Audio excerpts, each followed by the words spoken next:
At 38 years old, I found myself fully addicted to heroin, pregnant, and dating a gang member. My son was born drug addicted, and I did drugs every day that I was pregnant with him.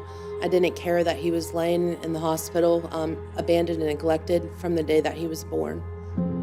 On December 7th of 2014, I was in the Save-A-Lot grocery store in downtown Cumberland, and I just shot heroin, and I felt like I needed to do more, so I ate a fentanyl patch with my son's father, and we both overdosed in the Save-A-Lot store. He was in one aisle, I was in the other, and our son was in the stroller.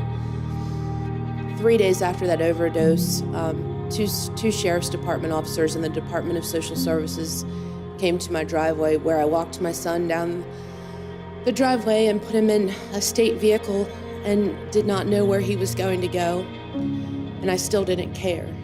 I went and bought more heroin that day. I came back to Allegheny County, where I went on a crime spree. I was arrested 7 times within a 3-month period. My total charges accumulated to about 60 years in prison, but the worst part of all of that was the state of Maryland had decided to file termination of my parental rights while I was incarcerated.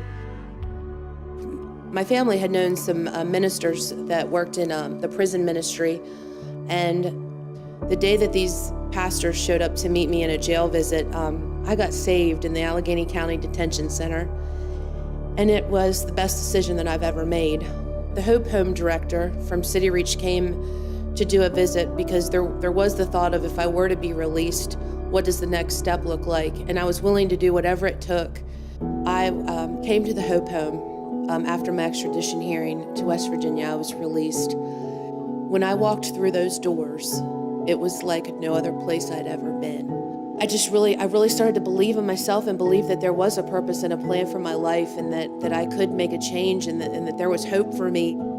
Since graduating the home, a year to the date after I had signed over the rights to my son, I received a letter in the mail inviting me to come meet him for the first time as a sober mom. So in May of 2017, I got to hold my little boy for the first time. And when they say God can restore all things, He can.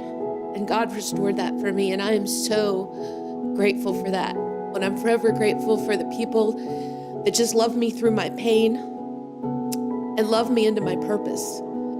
I now work on staff here at City Reach and Community Connections. I also teach children's church, and I coach basketball for the city kids. I know that there are a lot of people's lives who have been affected by addiction, whether the victim of addiction or the addict, mothers, pregnant mothers that are addicted, mothers with children.